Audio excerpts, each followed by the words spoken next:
Hey, everybody. Thank you for joining us for today's episode of Certainty Talks. On this show, we talk about the system that we use to get clarity on our goals, certainty on how we're going to reach them, and wealthy on our terms by rigging the game in our favor. And we share it here because we want to help you reach your goals on your terms.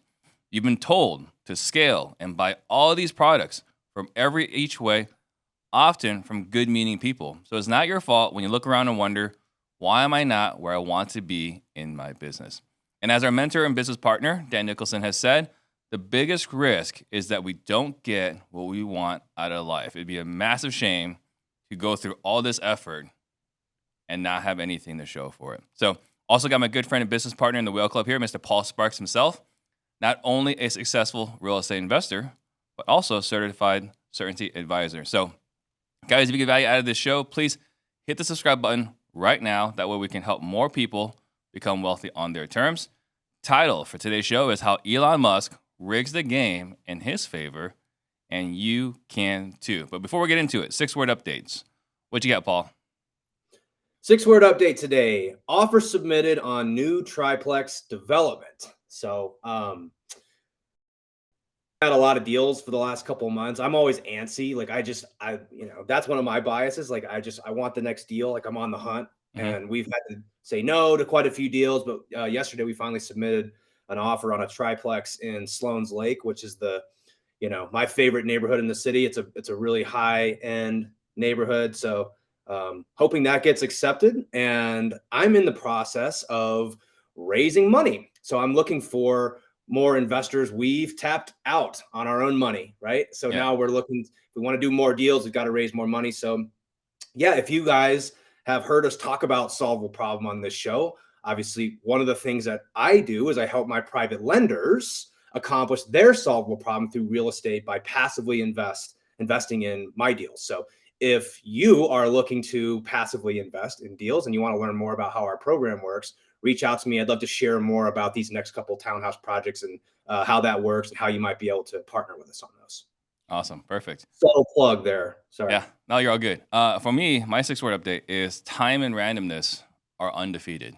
We had a scenario that happened this past weekend where, some people RSVP for the wedding and don't show up. Some people don't RSVP and do show up. And we're like, where do we put everybody? And I'm not a wedding event coordinator, right? And so we're like panicking. Like, where do we put these people? And it's like, oh, wait. If we just wait until the party starts, we'll know who doesn't show up, and we can just put those people over there, right? So we're like stressing to solve this problem. When all we had to do was just wait, and the solution presented itself. So time and randomness. Well, let me add something to that. It's so interesting, that concept. And for whatever reason, and this is going to get real meta deep real quick here, but like, the universe is infinite and ever expanding, right? And it's like, when you think about time and randomness and the fact that we're here and existing, with long enough time, every outcome is possible, right? So I think a lot of times, like, what I love about that is a lot of times, like, if you just wait and allow random things to occur, and put yourself in a position to benefit when random things occur. That's sort of what we're going to be talking about today is, these first principles. But yeah, that concept of time and randomness, it's so relevant to so many things what we do. And it's one of the first principles that we're going to talk about. Yeah, definitely. And as we're going through it, right? Like, I'm making executive decisions at my brother's wedding with the risk of the father of the bride being really pissed off. But, decisions need to be made. So Steve's going to make those decisions. But it all worked itself out here. Yeah, it all worked itself out in the very end. All right, so Elon Musk rigs the game in his favor. Well, the problem is that the top 1%, I would even say, like, it's probably only maybe available to the top like 0.1% of the world. They have a different way of solving problems, right? Than the rest of the 99% of us. And I think that is ultimately like the problem is like we're just not made aware of this way of thinking, and we're going to talk a little bit about that today. Well, if you look at like Albert Einstein, right? Arguably the most intelligent man ever on the planet, right? Arguably, I don't know who else there is in the argument, but in the competition. But a lot of people say he's the smartest guy of all time. And he said, if I have an hour to problem, I'm going to spend the first 55 minutes coming up with the best possible questions, and then the last 5 minutes coming up with answers to those questions. Right? This is the smartest man ever. But what do? We ask a question, one question probably, to like 5 to 10 of our peers, and then just run with that answer. So, well, and Einstein. I mean, let's give some examples, and well, maybe we start by explaining that we're only privy to this information because of Dan. And we're going to talk about a concept today called first principles. And we'll dive into that. But, Dan Nicholson, for those of you guys who aren't familiar with him, he's our business partner. He wrote this Wall Street Journal, Rigging the Game, which we talk about almost every time we're on this show. There's a reason why we do that, because it's extremely powerful. Well, Dan, his mentor, so Dan worked at with Microsoft in the early 2000s, and he was consulting with Microsoft and how to build their treasury programs. Dan has a background in accounting. He runs one of the top accounting firms in the nation. And through that, he came to meet a guy named Randy Massengale. Randy was the senior advisor to Bill Gates throughout the early 2000s. No big deal, right? A small feat. This guy is advising Dan to this day. In fact, I got to spend 6 months with Randy as we went through this CCA program. And this all stems from how the top 0.1% of the world reasons. When you look at someone like Bill Gates, and in the early 2000s, he was, trying to figure out how to diffuse this little thing called the internet, right? How do we get people to use the internet? How do we build the infrastructure? How do we make this useful to people? Yeah, get internet to the masses. Exactly. How do we diffuse it into the masses, right? How do we get it out of the innovators in the early adopters phase and get it into the early majority and all these different things? Same thing with Elon Musk, right? Like he's building rockets to try to go to Mars, right? He wants to go to Mars. Bill Gates wanted to diffuse the internet. Albert Einstein was figuring out the law of relativity, theory of relativity, all this type of stuff, right? Yeah. Like stuff that had never been done before. They can't rely on knowledge and experience, because if you're trying to go to Mars, no one's ever done it before. No one knows how to do it. Right. So we're going to talk a little bit today about how those people at the top, how they reason from what we call first principles. Yeah. Well, and the case study, right? The one I read was Elon wants to build a rocket. No big deal, right? So what does he do? He evaluates what's done so far. He looks around. Here's how much it costs to build a rocket. And the numbers he gets are entirely unacceptable for a private company, right? Good enough for the federal government. The U.S. government has an unlimited budget. It doesn't matter what it costs to build the rocket. They're building the rocket. But he looks at it like there's no way we can go to Mars with this budget. So, and he asks around. He asks his engineers. He asks other engineers, right? Like, what is it? Like, how can we build a rocket for significantly less cost? And the answers were, no, that's just the way it is. That's the way it's always been done. You guys ever hear this, right? Like you're talking to someone like how to do this. Like, well, you question something. Hey, slow down. Like this is the way it's always been done, and it's the way it always will be. Well, that was an unacceptable answer to Elon.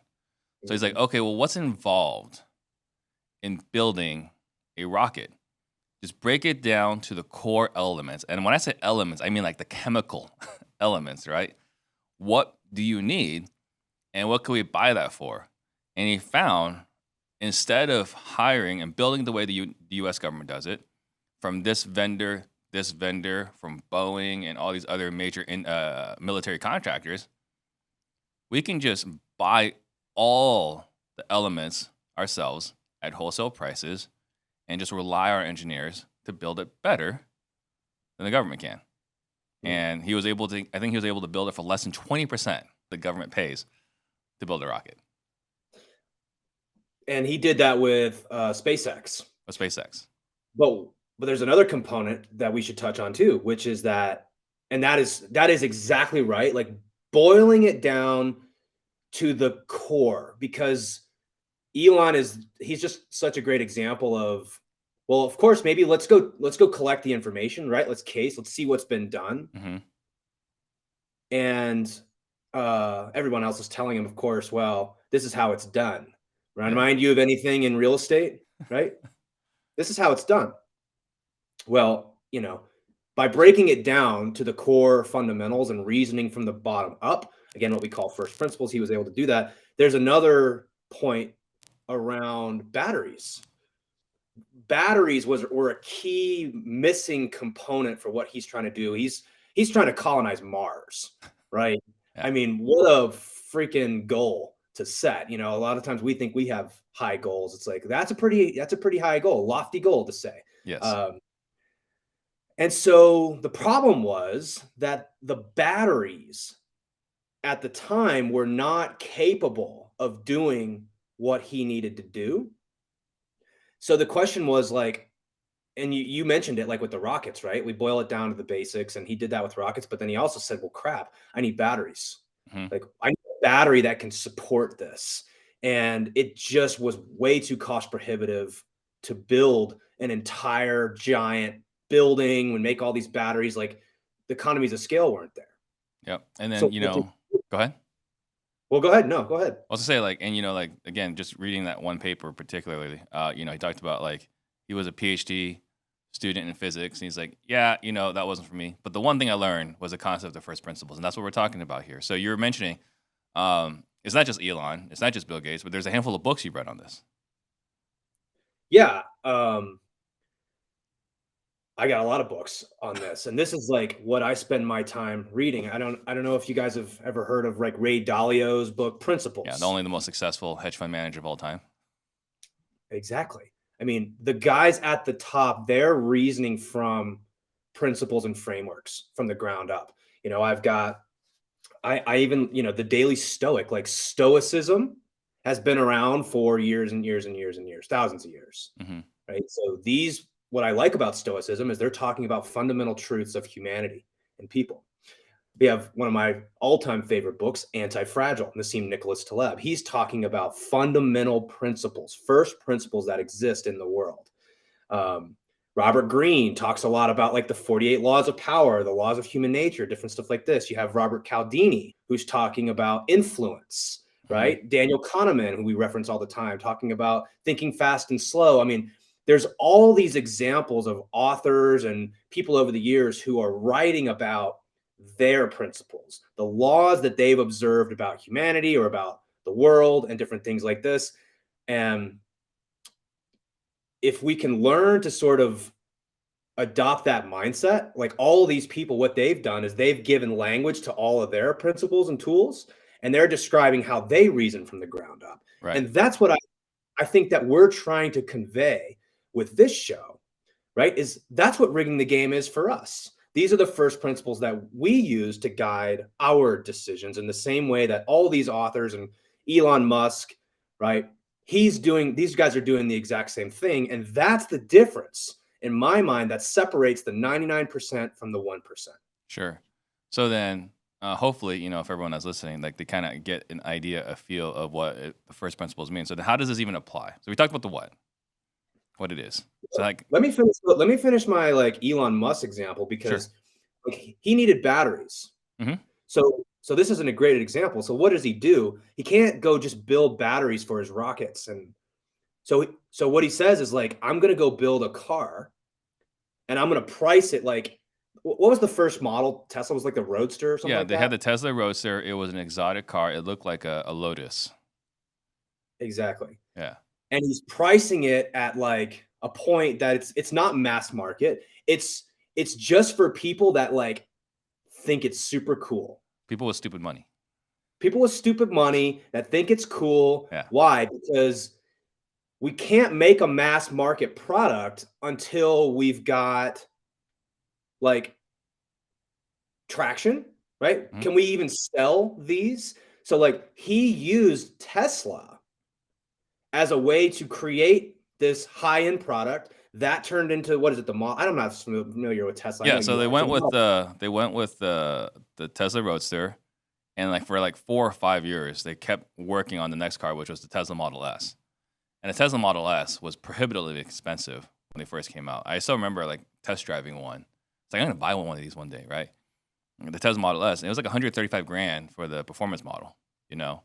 So they had the Model S, and then over time, they're able to get the cost down. They got the Model X, and then the Model 3, which I own. They were able to finally get down the Model 3 out, and the Model 3 is basically the size of a BMW 3 Series for $35,000, Mhm. right? So you went from like an exotic car to a super expensive sedan, sporty sedan, kind of, right?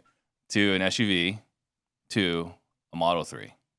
Mhm. And that he went through these iterations to get more and more reach so that he can have more and more funding, proof of concept. And, you know, it's actually pretty fascinating, right? Like the things that they're using, it goes both ways. The Tesla cars are helping with the SpaceX research, and the SpaceX research is helping with the cars. Like Exactly right. like, the performance is improving because we're using rocket technology now in these cars. I mean, and he's such a genius for this because what he's done is again, like you want to get to Mars. Okay. What are the components at the very fundamental level that we need to get there? You can see how all of his actions are helping him get closer to what he wants without chasing more, right? He microstepped it. I mean, we talk about this certainty operating system all the time. Like he microstepped it. He went out and put it out as like, I got this really expensive car, really not exactly like practical. Who wants it? And a bunch of people were like, yeah, I want it. Then of course, he got traction with that. It justified making a car a little less expensive. The economies of scale got better. Now he's got a mass market product, and the cost of batteries for him have gone way down, right? In Sparks, Nevada, I think is where it was, or wherever he's got his plant. Um, the only reason he needed to make a bunch of batteries, he needed to, kind of have that economies of scale. And it's just brilliant how he rolled this out, how he couples SpaceX with Tesla, which are these customer facing entities, but really they're just components to help him get to Mars. And that to me is just so beautiful. Like how he's designed this and engineered this. That's what that's what Gates does. That's what Bezos does. They're designing this system with these components, reasoning from the ground up. And, I bet if they read Rigging the Game, they'd be like, that is all spot on. Right. Yeah. I think solving super complex problems, everything we're talking about here, all started using the concepts of first principles. Yeah. And if it's like, oh, I want to go to Mars. Okay, what should I do? Well, um, if you go out and seek consensus from everybody else, from the 99% of people out there, we will never get there. Right. Right? It takes someone that understands this concept of, reasoning from first principles. And so, yeah, exactly. How does this apply to us in real estate? Hmm. Let's talk about Yeah. Well, in my experience, right, we're talking about the questions we always get from a newer wholesaler is like, what list do I pull? that. How should I reach the homeowner? What dialer should I use? What texting platform should I use? And these aren't bad questions. These are reasonable and fair questions. But if you break it down to what the fundamental business we run, it really comes down to two things. How do I get a house to buy? And what do I do with that house when I get it? Everything boils down to those two things, right? How to get a property to do something with. What do I do with that property? And, Yes. because what do I do depends on your preferences and so on. So I like to wholesale properties. That's my preference on exiting it, right? But we could flip it. We could wholesale it. We could novate it. We could list it. You might develop it. You might bring in a developer and you just source a private. There's so many things you can do with the property, right? There's no shortage of ways, and there's no right way unless you listen to some of the gurus, and there is a right way. But generally speaking, there's no right way. It's just all dependent on what makes sense for you. Sourcing the property, right? We just had Brian Driscoll on the show. He's got Motivated Leads. He does a pay-per-lead model. There's people that cold call. There are people that text, that send direct mail, door knock, TV ads, Google. There's all these different ways to do it, but they're all solving the same problem. How do I get a property that I can do something with? And for me, I think that's the most fundamental. If we can break it down from those two to just one, I'd love to hear it. But in thinking about it, I can only think of those two fundamental truths in our industry. Yeah, I agree with you. And I think of how do we solve technical problems in our business? Mm-hmm. The other is how do we make sure that our decisions are getting us closer to the life that we want to live, right? It's more of a, designing your lifestyle versus designing a technical feature inside of your business. And I think it all comes back to what do you actually want, right? This is the fundamental truth. When we talk about first principles, closer versus more is the number one first principle that we try to reference. Because, and that's the same thing Elon Musk did. Like, what is the solvable problem here? Mm-hmm.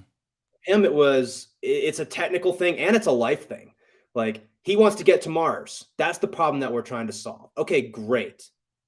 The first question is, does this help me get to Mars? Or is this just like, again, like by making Tesla? You might look at that from the outside and think that he's trying to sell cars. Right. What he's really trying to do is get to Mars. Yeah. So the question is, like, when we talk about how does this relate to real estate? Well, so what should I do, Steve? Let's talk about lead gen. Well, what should I do? Should I do cold calling? Should I do agent outreach? Direct mail, all the things. I guess the first question is, what helps you get closer to what you actually want in life? There's trade-offs to all of these things. Right. So, for example, direct mail sounds like a great option. And maybe you see somebody else having success with direct mail and you're like, wow, I want that success. Mm-hmm. But what you don't realize about direct mail is that you got to make sure the phone number is right on the postcard. We talked about this before. I made that mistake. You got to make sure that you're answering the thing that if you don't, the value of that lead has just dropped by like 90%. I was going to say at least 80%. At least 80%. Yeah. So if you're just looking at it from like, well, this guy's had results, or this girl's like having a lot of success with direct mail. Well, first principles asks like, well, by doing this, does this help me get closer to what I want? Mm-hmm. And we also have a framework that says case. So let's collect the information. Maybe it's like, let's reach out and interview people. What does it take to be successful with direct mail? Yeah. And the questions you got to ask, right? Because people always ask, like, what should I do first? And the answer to me is like, I don't know, like, which is not like a very encouraging answer, but it's like, I'm not sure about what your situation is, and I'm not sure what your preferences are. Do you have a lot of money and a lot of people ready to answer the phone? Well, if you don't, then maybe not direct mail. Do you have a lot of time, but not a lot of money? Definitely not direct mail, right? Like, we can kind of steer you. But the other thing too, like the first thing is like your actual situation, time, money, resources, and all these other things, right? What the currencies you have. But the other thing, which I was talking about last week when I was at CG Select, was like, you got to know you. What are your tendencies? What are your behaviors, right? Here's the one thing, we talk about building a business that suits your life. I've got multiple businesses here in this building, which is great, cool, to say whatever. But the reason why I have this and so many people here is because I'm really good at starting things, but not finishing things. And so it's better to have a bunch of people what I have envisioned versus me trying to come up with a vision and execute it. Mhm. So your preferences are super key. And that's preference, right? You're designing it around your preferences. And this is the problem is we haven't slowed down to get clarity on like what do we actually want? What are our preferences? Hmm. Because let's say, for example, um, your goal is to design a life. Let's say, I'm just going to make up an example here, right? You want to travel the world. You want to have 6 months a year where you want to have a lifestyle business. No judgment there. I want a lifestyle business, Hmm. right? But if you're looking at the lens of what does Steve, what should I do?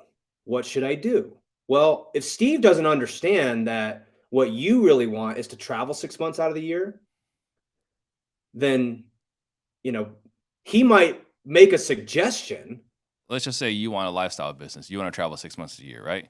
And you come to me, Steve, what should I do? It's like, oh, it's easy, right? You got to hire all these lead managers, all these acquisition managers. You got to have VAs texting for you. You got to have people scheduling appointments all day, every day. And when we're talking about scaling, you got to have this massive overhead. And you're like, but if I do all these things, I can't travel 6 months out of the year. It's like, what's wrong with you? Right. Why do you want to travel 6 months of the year? Because I'm now projecting my preferences onto you. Everybody does that, you know? Yeah.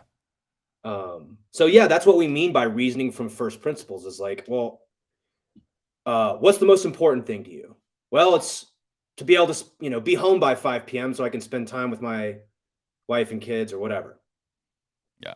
Okay, well, the phone rings after 5 p.m. I with wouldn't be direct. doing TV ads that run in the evenings then. That's right. So it's like, well, let's take a look at all the different options that are out there. Yeah. Cold calling is a little bit more direct, right? Like, Yeah. I'm calling you, you're not calling me.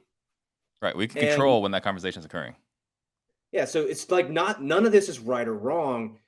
And it's just like there's not a right or wrong way to go to Mars, Yeah. right? Like it's all based off of like what are we trying to accomplish? How do we implement certain tools and frameworks so that when we make decisions, we have bumpers, as Nick likes to say, right? He Mhm. wrote a book called Bumpers, and that's what that means to me. Is Yeah. let's set up just like a bowling lane. Let's set up the bumpers around our life so that we don't get off track as we start, gathering information. We are still making sure all of our actions are getting us closer to what we actually want in life. Because again, what we talk about on this show is designing a business around the life that we want to live. Yeah. We think that that's really important. And I guess we're probably making that assumption too, that Mhm. everybody else finds that important. Yeah. So let's just state that plainly. That's what we're solving for is a life worth living and a business that helps us achieve that. Absolutely. So let's just go back, a few years here. Lead Sherpa was huge for years, right? Jason Nickel, the founder, right? He saw a problem, right? Hey, what if there was another way to connect with a homeowner outside of direct mail, outside of cold calling, right? Outside of door knocking. And I don't know for sure if Jason Nickel's the first one to figure it out, but he was definitely the most prominent one to figure it out, right? There's also Roar, right? Those guys that figured out Roar. So this is an order we're talking about. The fundamental question is, how do I get a prop that I could do something with? These guys figured out, oh, we can text these people to get in front of the homeowner, right? That is a function of asking the first principles question. Or this isn't quite first principles, but Jason Lewis with Investor Machine, Whale Club member, right? We love that guy. That guy is a rock star. He started Investor Machine because Adantic was not available to him in Salt Lake City, right? He wanted Adantic. They said, no, it's sold out. He said, okay, well then, how else can I get in front of the homeowners? Mm. Oh, I'll just pull public records from the county and I'll just do it. I'll just have VAs pull the data from the public records and just do it on a regular basis, right? And so as he was doing this, other people were like, hey, what you're doing, can you do that for me? And boom, a new business was born, which is Investor Machine. I That's that started. time and too, right? What's that? That's that time and randomness showing up again. Yeah, right. And then for myself, I know when I remember for everyone that's listening, I started on the realtor side, and on the realtor side, I was in the Craig Proctor coaching program, and one of the best lead sources for realtors in the Craig Proctor coaching program, one of the best, not the best, but one of the best, was House Buyer Network. And House Buyer Network was basically a pay-per-click site, right, for getting seller leads. And I looked at it and I said, oh, hey, this works for other people. I want to do the same thing too, right? This is not first principles here. But like, hey, if that works for other people, I want to do the same thing too. And they said the same thing to me. Hey, Steve, sorry, Phoenix is locked out. You can't do this. So then I go and I teach myself pay-per-click marketing, right? I go through, read the books, set up my own pay-per-click campaigns, and now I'm buying houses. And, this is the story of me getting into wholesaling, right? But this now is basically me versus Sean Terry buying houses on Google pay-per-click. I didn't know about, so I definitely didn't invent it, right? Sean Terry was already doing it. As a matter of fact, I've kind of referenced before, I basically just copy and pasted his website and all his keyword campaigns, right? But then I took that to the realtor side. And when I took that to the realtor side for buyer leads, no one was doing that. So my understanding is I'm one of the first guys in the country doing pay-per-click marketing for finding potential home buyers, right? And this all goes back to first principles. Here's the objective. How can I do this? I want to find people that want to buy houses. I've since learned pay-per-click marketing is pretty darn cool. No one's doing it. Let me go ahead and start that. And that's how I built my entire brokerage. Yeah. I mean, yeah, it's cool to see that too, because especially with the pay-per-click thing, and anytime you're doing something new, what do you think they said to Elon Musk? It's like you're gonna experience. Dan calls it the two tyrants of leadership. Mm-hmm. He calls it scrutiny and expectations. Like, just realize that if you're taking this route, you're in the 1%. And you're going to experience a lot of scrutiny and expectations. You're going to hear a lot of like, yeah, but that's not how we do it. Mm-hmm. Right. Yeah. But we've always done it this way. I don't think that's going to work. Yeah. Get ready to be scrutinized and also get ready to experience all these expectations. Now that you've, yeah, we don't need to go down that rabbit hole, but anytime you're doing something new, if you choose to adopt this framework of thinking, and we feel this is the best way to think, you have to be prepared for scrutiny and expectations. It's going to come with it. Well, I got another story. We're talking about that, right? If you're going to put yourself out there and be the pioneer, get ready for the arrows to come behind your back, right? Yeah. So, I've mentioned before, Pace Morby is a good friend of mine, right? And so, while we were both growing our wholesaling business, he was a homevestor guy. And he was the first homevestor guy. He was definitely not the first guy in the country using social media to get deals. He was definitely the first homevestor guy. And, Pace is one of those guys where if he goes all in, it's a done deal. He's all in, right? So he took experience from his general contractor's days from Instagram that was generating all these contractor leads for him, right? And he used that same thing to get wholesale leads. And so he's getting like, hey, people come visit me in town. I'm going to take you to appointments, this and that. And he's getting deals sent to him left and right. And he walked in. It was like an intervention. And they're like, we don't like what you're doing, right? We do direct mail. We do billboards. That's it. Oh, and TV ads. That's it. We know we say we want you to go get more business, but not like this. This is hurting all your peers in home investors. So you got to stop doing it. And that's when he left. Yeah. Because the expectations are that you do it the way that the rest of us do it. Mm-hmm. We, as a like a species, we're so when somebody separates from the pack, the rest of us get this sense of like, I'm getting left behind. Mm-hmm. Oh, the tribe hates it. The tribe hates it when someone tries to do better.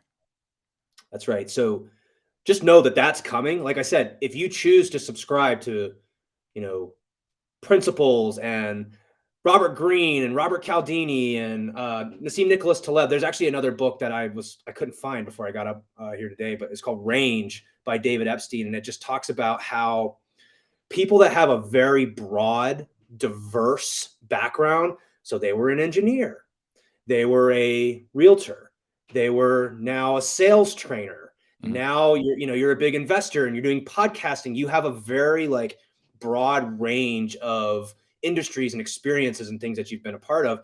And that is a lot more effective than someone who's only been in real estate.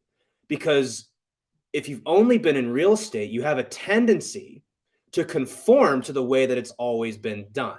When you have a broader approach and you're looking across domains and across history and different things like this, you can often find examples of how people have solved in different ways, and you can borrow from those experiences to apply them into your business.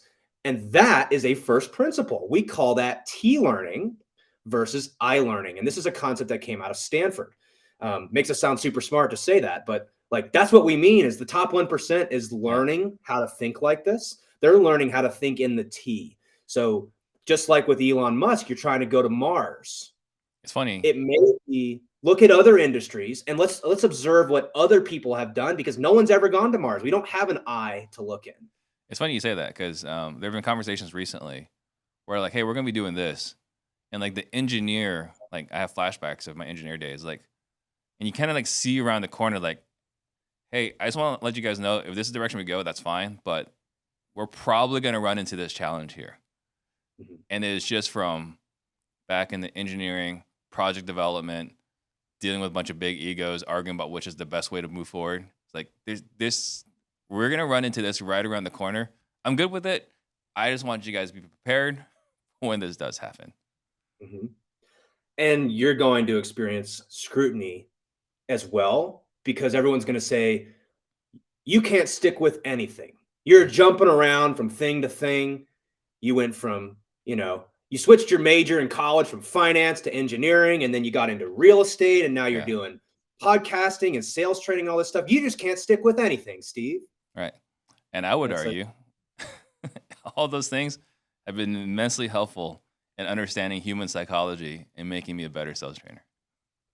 That's right. And you're getting range, right? You're getting perspective. And I think another great example of this is our other business partner, Nick Petersen. Yeah. Nick was a world, I guess he was like a champion in some way. I forget the specifics, but he was a power lifter for a long time. Right. And became the best of the best at that, figured out how to do that. And he's like, okay, I'm done with this. Then he jumped over into the gym space. Right. It's funny because if you talk with Nick, he actually knew Alex Hormozi before he was Alex Hormozi, set Alex up with a lot of the, connections that he has now. And actually Nick came and advised him on gym launch, helped him completely turn that business around. Nick had a lot of success in that space as well. And then he was like, I'm done with this. Yeah. Then he got into the business world, right? And he consulting for businesses and all these different things. And he became really good at that. And then he got into blockchain and learning how to use DeFi and all this sort of stuff. And I can feel him starting to get, kind of out of that phase a little bit too. But my point is, it's not a bad thing to kind of go from, the goal is to have range, which I believe is really valuable because people have a one-sided way of seeing things when you just look in real estate. So again, this is another way of saying, if you're starting in real estate, or maybe you're trying to move to the next level in real estate, maybe you got a W-2 and you're trying to get into wholesaling or flipping, or maybe you've been in wholesaling and flipping for a while and now you're trying to get into multifamily or something like that. Well, your first tendency is probably going to be like, how have other flippers made it into wholesaling? That's the I. What we're advocating for is like, let's look in the T. Like, how has anyone made a big jump from one thing to another? How did Elon Musk go from PayPal to SpaceX, right? What can we observe about natural law? What can we do if we look back in history? How first principles apply in real estate. Are there some basic tactical things for someone that's listening? right? For them to go Yes. execute first principles. What are a few tactical things they can do? I don't know if they're questions or frameworks or this or that to apply first principles to any particular problem that they're Yep. solving. First is define your solvable problem. Mm-hmm. So we're actually right in the middle. Well, I should say right in the middle.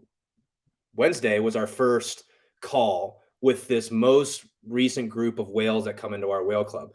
And I'll just tell you what we're doing, right? You can replicate this. The folks who join us, they want to be in a community of people that are learning to solve this, but the information is free. We'll use this show as a platform to like give it out. Mhm. So this is how it goes. First is we want to compile as much information as we can about what it is that we want, because I'm of the opinion that all of our businesses, all of our investments, all the things that we're doing should all be designed to help us get closer to the life we want on our terms. Right. And another way we say that is like playing our game. So the first thing that you can do is an audit on closer versus more. So these are the wealth commandments. If you're familiar with rigging the game, you can go back and you can start with the first principles that Mhm. that guide all of our decision making. Yeah. Right? These are in my opinion, the four that you need to know. The first is closer over more. And honestly, that right there will solve a lot of your problems. Does this help me get closer to what I want in life, or am I chasing more? And you can do an audit. You have these businesses, you take this action, like this is what I do throughout the day. Are these actions helping me get closer to the things that I want, or am I just chasing more? What's your thoughts on that? Yeah, I think that's a great place to start for if we're attacking a problem. This takes a higher 30,000-foot view is this a problem I actually want to solve? Right? Mhm. Like we got an objective, we got a challenge. Well, before we even try to figure out whether we want to solve this problem, is solving this problem getting us closer to what we want? Or is this a Yeah. problem that, yeah, we solve it, but it actually doesn't serve us in getting closer to where we want to go? Well, let's give an example. We use this cheeky example all the time, but I just think it hammers the point home. It's like we go into real estate because we see an opportunity to retire early so we can get a lot of our life Right. back. Time We freedom. can time freedom. And so what we say is like, yeah, I'm building, I'm guilty of this. I'm just going to speak about what I did. So I would tell my wife, we got married 2 years ago when we were engaged and we got married. It's like, Eliza, I'm doing this for you. I'm working all this time, 9, 10, 12 hours a day for you. Can't you see that? Because what I'm doing is I'm going to build this business and I'm going to scale it so that I can hire somebody else. I don't really want to do it. I'm going to hire somebody else. They can come in and run the business. And then within like 3 to 5 years, I'll be retired. And then you and I can spend all the time together, right? Mhm. We'll be able to, have the kids that we want and we'll be able to dedicate all our time to them, yada, yada, yada. It's like, oh, how many of us are guilty of saying that? Yeah, those words sound great. The number of people whose words and actions line up in that regard, I think I can count on one hand. Yeah. And then fast forward 5, 7 years later, your business is still unreliable. You're still working this amount of time in the business. And of course, your wife's been like waiting around for 5 years saying like, are we ever going to get there? Hmm. And, fortunately, like I was able to sort of course correct and realize that you can have that now. We don't need to push this off to some future date as if like we're going to get there at some point. Um, so that's what closer versus more means to me, was like, actually, you were getting further away from the things that you said you wanted, which was time with your wife. You're just justifying it by saying like, one day, eventually we'll get there and then it'll all be better. I promise. Yeah, there was a video. It was a really powerful video. The guy, I think Red Steel was the name of the company, but it was a steel company, right? And the guy sold his company for $1 billion. Right? I'm doing this for you. And a short time after he sold his company for $1 billion, his wife left him. Mm. And he was like, I don't understand. I did all this for us. She's like, well, it was 10 to 15 years of you doing this for us that you weren't around. So We just wanted you. We just wanted you. It's yeah. like, again, we just make these things up in our head. So first is you got to get clarity on like, what do you actually want, and do that audit of like, but are you taking actions that are getting you closer to that or further away from that? Right. So the second thing is preference versus binary. And we're just so familiar with that to know a right or a wrong. Mm-hmm. I don't think anybody listening to this show would say that there's a right way to do real estate. Hope not. We understand that, but our brains forget it when presented with a strategy that we think can because again, we told our wife like, hey, we're going to be there at some point in the future. And now we're so wired towards someone planting an idea in our brain saying like, I can help you do this. If you just do it my way, Mm-hmm. you'll get there.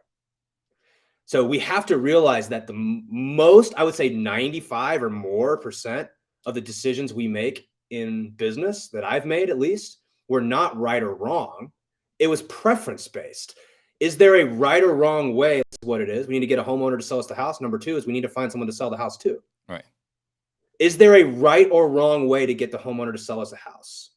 Definitely no wrong way. There might be ways that work better than others, Sure. and better for certain people than others. Mm-hmm. But I think a lot of this was like, yeah, but actually that's even a preference. I don't even have to get a homeowner to sell me a house. Mm-hmm. I just have to get someone who knows the homeowner that's selling the house. Right. That's why I said you have to find a way to get a property. I didn't say how you have to get the property. Sure. You just have to get inventory and you have to move inventory. Those are the fundamental truths of real estate. That's what those principles do, is that like it's breaking down all of the assumptions that we're making. We're like making all these assumptions. Mm-hmm. And Elon Musk says, screw that, break this down to the base level and we're going to reason up. So define your own preferences. Like, a couple of my preferences is I'm not going to build a business where I have to manage more than 4 people. I'm not going to build a business that requires me to be in Denver. Like, that's a preference, right? And so we're designing all of our decisions in light of that. Number 3 is that I just write this as infinite trade-offs. Every decision we make has an infinite number of trade-offs. Why don't you explain what that means to you? Well, I mean, put simply, anything we say yes to means we're saying no to something else today and potentially in the future, right? Mm-hmm. Future opportunities that sound really great may not be available to you because you're distracted. And when I say not available to you, it's not a matter of like the opportunity isn't presented to you. I'll give you another example, right? Like there was a time where I was just super, super busy and PropStream reached out to me. They're like, hey, Steve, we like what you're doing with Real Estate Disruptors. We'd like for you to promote us. I look at it, spend very little time looking at, even reviewing. I had no idea who PropStream was, right? Because at that time, they were white labeled everything. This is the first time they went from being a white label service to an actual PropStream. So they reached out to me. I was like, I don't even know what this is. I don't use that. I'm not going to push it. Turns out that was a really expensive mistake, right? Mm-hmm. I mean, you hear some of these other guys in the space, they're making multiple 6 figures a month as affiliates for just PropStream, right? Jeez. But that's an opportunity that I didn't get to say yes to because I said yes to other things, mm-hmm. right? So talking about infinite trade-offs, there are opportunities not out of your own volition, but may not even be presented to you, or you might not have a chance to evaluate or underwrite it because you're too busy working on what you got in front of you. Mm-hmm. That's good. Another way of maybe saying this is like, let's say you have $100,000 and you've been looking for a flip for like 5 months. Mm-hmm. Sounds like a long time. It's really not.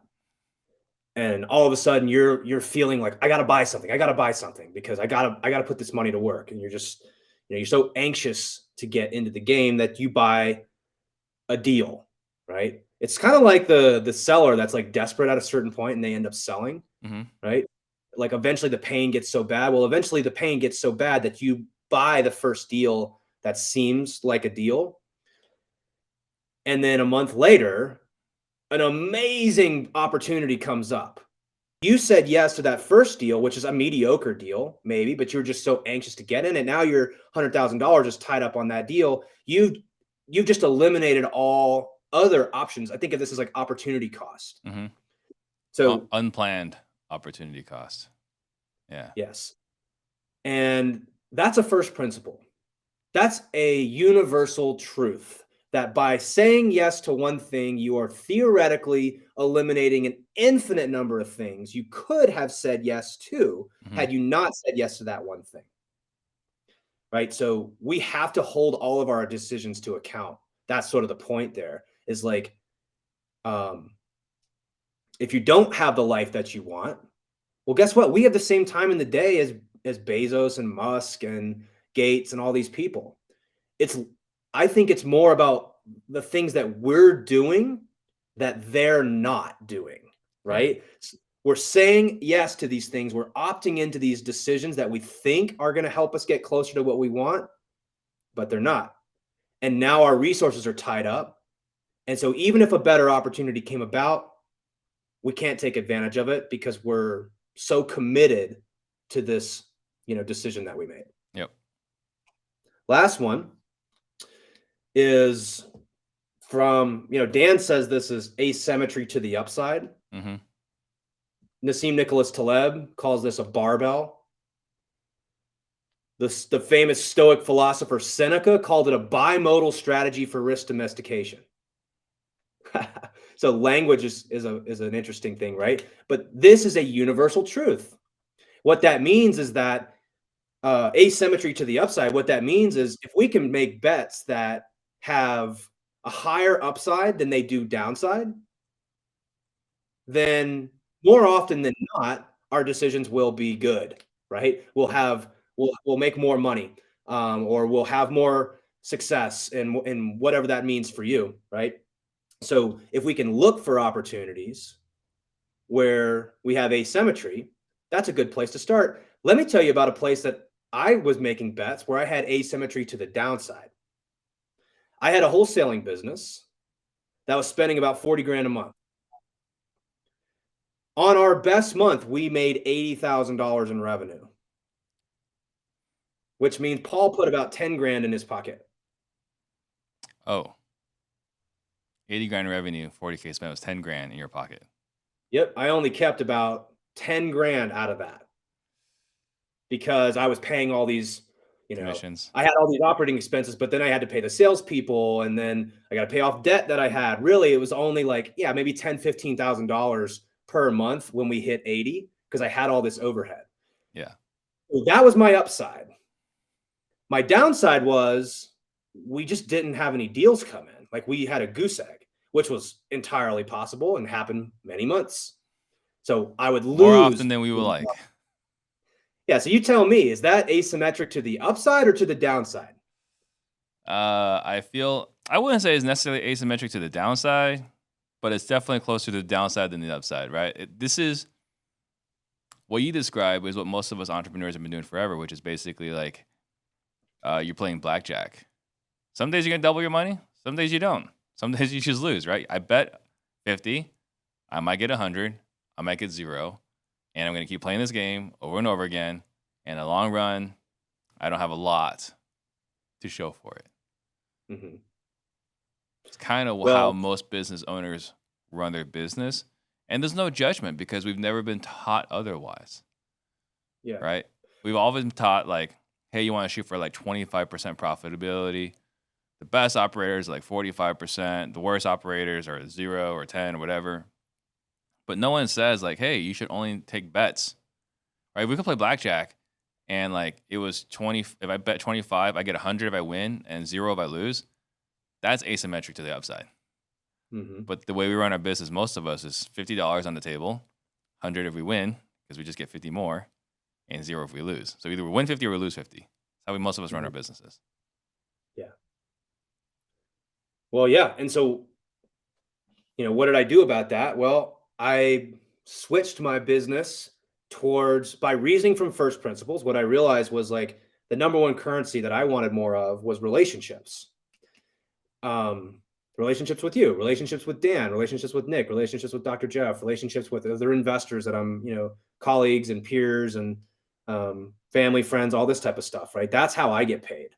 Yeah, And what I realized was there is inherent asymmetry to relationships absolutely. because I look at it as like, what's the downside?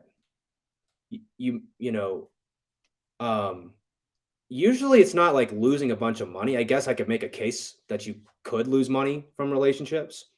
But what I realized was like shifting towards sourcing leads, let's just say, sourcing off market opportunities. The Yeah, downside with a wholesaling business is that you have all this overhead and maybe you burn out, maybe you want a month off, maybe you don't have the quite reliable business yet and you lose money. those expenses don't take time off. They don't take time off. But like when you have a business based on relationships, I don't pay for relationships. It's just my time that I sacrifice to spend with people. And what I realized was like, I'm willing to trade my time for relationships. Why? Because worst case scenario, I make a friend. Yeah, Best case scenario, I do deals with them and it brings me money. Like that inherently has asymmetry in it right there.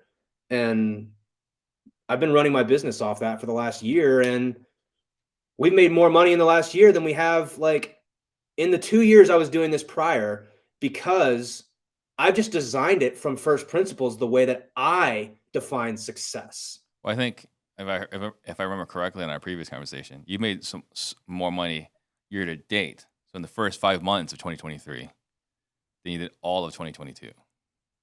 Yeah, that's true as well. Yeah, right. And what Paul's talking about here, the way I interpret it, these are first principles for you in your life, right? Which is a lot of what we talk about on Certainty Talks. If we're talking about first principles for real estate, really, I think most businesses is how do I acquire property? How do I move that property? Or how do I acquire property? What do I do with that property? It's really it, right? Um, I think if you're looking at some other businesses or other opportunities, um, I think it all boils down really to the same thing. And I'm just thinking like this is probably true in every industry, right? Like you look at Best Buy, you look at McDonald's, right? Like how do I get something to sell? And then how do I sell it? Mhm. And then with that window, with going with the exercises that Paul just talked about, understanding yourself and your preferences, you might find that there's a more optimal way for each person that's watching on how to find a property to do something with and then how to figure out what to do with that property. Yeah.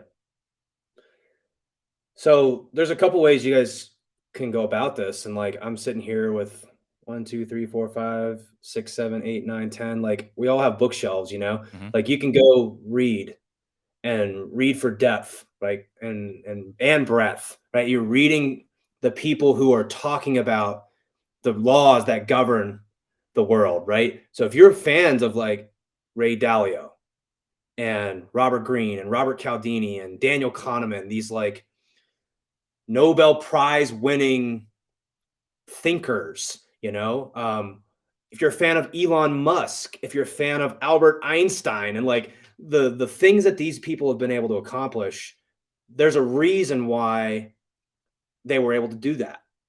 And I'm pretty sure that's fairly intuitive. Like the way that the top 1% thinks is different than the 99%. So I encourage everybody, like if you want to start thinking like the 1%, I do. I'm trying to figure out how to think like those guys and reason and run my businesses like that. I'm still learning, just like you are. Absolutely. But this is the process to do it. Is you have to study these things.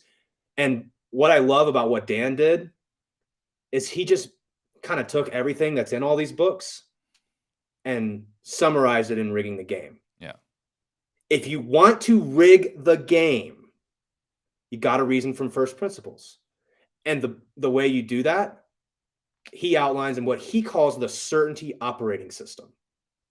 So if you can learn to implement really those two concepts, the solvable problem and the certainty operating system, you can start rigging the game just like Elon Musk. And that was the title of this show. That was the point we were trying to make here, is that, we learned a lot of this from proximity to Bill Gates and how he did it. Mm-hmm. Elon Musk does the same thing. You want to learn how to do that stuff and shortcut the way to get, your business on your terms. You got to have a way to implement first principles in your life. And I think that's sort of the summary of it. That's exactly it. So, are you still doing the compile the case calls? I am, and I'm loving it. It's been fantastic. I've been able to. I think we're going to probably start recording some of these because, I'm essentially just listening to people tell me what they're dealing with in their business. They're trying to get to the next level. Maybe they don't quite have a reliable business and they feel stuck. They don't know exactly what to do. Well, I'm giving them these first principles. Here's something you can try. Take this tool, let's talk about it, and go implement it inside of your business, right? And they've been fantastic. The feedback has been incredible. So I'm just going to keep doing them until I decide I don't want to do them anymore. Yeah. So yeah, if you guys are wanting to learn some first principles, you can go pick up Rigging the Game. You can read through that. But I would encourage you, set up a time with me. You can go to realestatecertainty.com and click on that certainty strategy session. And I'll just spend 45 minutes with you problem solving this stuff, helping you define your solvable problem, helping you build a business around your, on your terms using these tools and principles. There's only so much I can cover in 45 minutes, but I try to just give as much as I can on these calls. And, I really look forward to them. So I hope that if you're listening to this, I encourage you, go to realestatecertainty.com and set that up with me. I'm doing it completely free.